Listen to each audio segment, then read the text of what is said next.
मो हांडीशाल को आपण को स्वागत। आज आमर हवाक जाऊँगी आंबुलर खटई। चलूँ देखिए कौन करिए। प्रथमे तेल से गरम हो सारा लंका गोटे छिड़े पकई देलु। जो मसला आम कर रखी जीरा आउ सोरिषर ताकू पकई देकी से भल भाव आम गोल दौचु। दीदी आज रोसे कर आज कैमरामैन है कि कैमरा देखा वीडियो बनाऊँगी। तापर मसलाटा को टिके भल भाव में कषिदबा मैंने बेसी तो कषियारी ना कौन हो जाए अधिक कषिदेले से पिता लगे से गोटे कम कषा। तापर से हलदी गुंड लंका गुंड लुण जदि थी धनिया गुंड पकईकी आहरी भल भाव में टिके गोलैदबा। सब गोल सारापर तापर किछि समय पर जो आम आंबुल रखी से आंबुलटा को हूँ पकेबा। ओके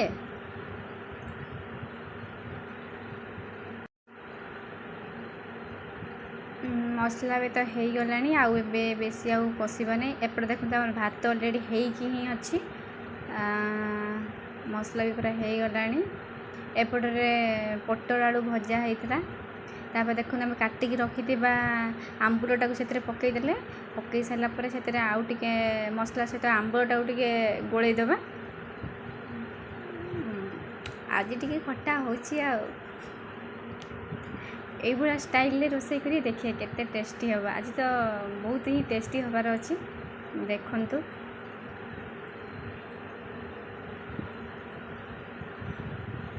तापर पानी देदेव पानी देला से आंबुलटा आउटे सीझब है। या पूर्व तो आम सीझेकी तार जो लुण पानी जो कषा पानीटा काढ़ी देलु।